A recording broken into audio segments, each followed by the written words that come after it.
It's always better to detach. In this video, I want to talk about why it's important that you always detach from certain relationships, bad friendships, or even parental relationships so that you can fix and focus on your mental health and become the best version of you without having to build up emotional turmoil. When we talk about detaching, it comes across as this kind of like girly fad of, oh, the world works for me, I need to detach. But it doesn't mean that. It means a whole lot more. And the best way I can kind of illustrate this is when it comes to detaching from something, it means to step away and not attribute the malice that's been done to you as something that's been done to you on purpose, but simply incompetence. So to dumb that down, it simply means somebody's done something wrong to me. They didn't mean it, and I'm going to move on from it and not think about it too much. And the thing about being a human is that we can often internalize our problems quite frequently, quite easily, and under a subconscious layer. And especially if you're somebody that's quite anxious as well, you might choose to internalize these things without truly taking the time to introspect and then introject on why these things have happened.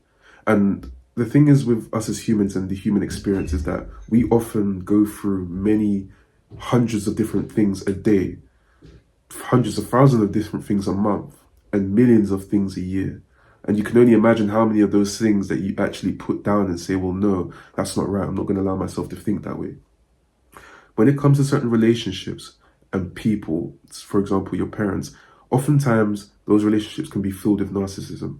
So, for example, I've had many different relationships where I've been treated like utter shit. I've been treated as if I'm shit on the sidewalk. And what happens is I then take on those beliefs and I ingrain them into my identity. And I'm still working and learning on how to deal with those certain things as well. But I've improved drastically simply by manning up in a sense and saying, I don't give a fuck. Simply, I don't give a fuck. And it's one of those things where I used to tell myself, I don't care or I don't give a fuck. And then I would say it, but deep down, I still meant it a bit. And learning to detach is something that you, I believe, learn. It's a skill. It definitely is a skill. And you learn to, I say, build up on it more. But once you begin to learn to detach properly, you'll have certain relationships. So, for example, I used to have like relationships where I couldn't leave one person. I'd have to stay with them. I'd have to know, oh, why did things end so badly? Oh, please, can we work on it again? Well, now it's just, all right, cool, move on to the next person. Or if my family members make me feel a type of way, and especially because it's a very difficult topic, speaking about family members and detaching from family members, because those are the people that are close to us. We have a sense of morality and a sense of obligation towards them. But you do not have an obligation to be disrespected by the people that care about you.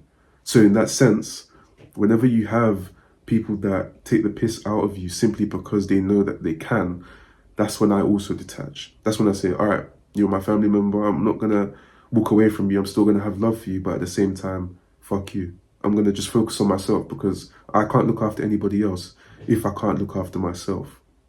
So at the end of the day, even with the people that are disrespecting you, if you can detach, you're still looking after them because you're looking after yourself. So God forbid anything happens to them, you can look after them.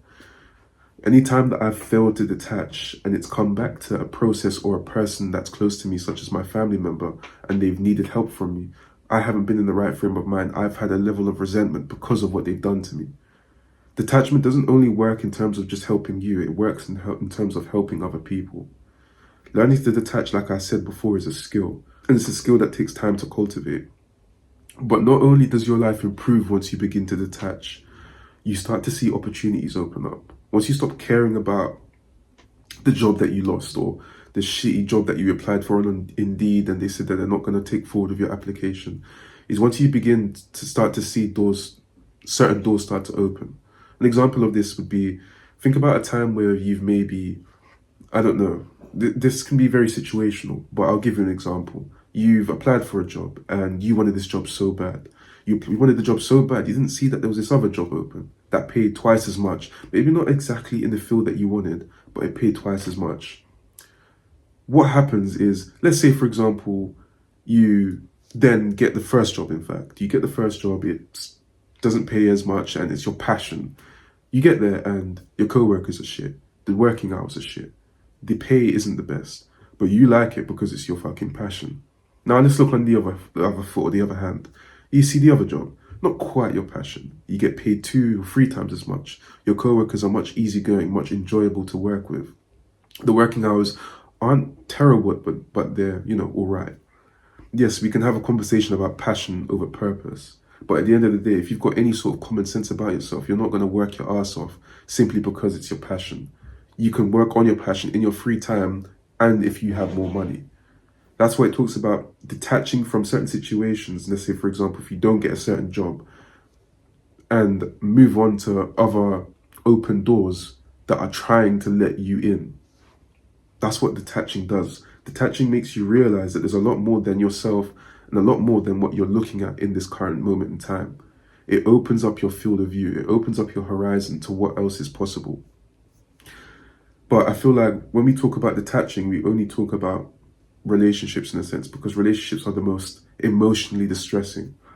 But one thing I'll always say about relationships when it comes to detachment is always realize that people are going to be people.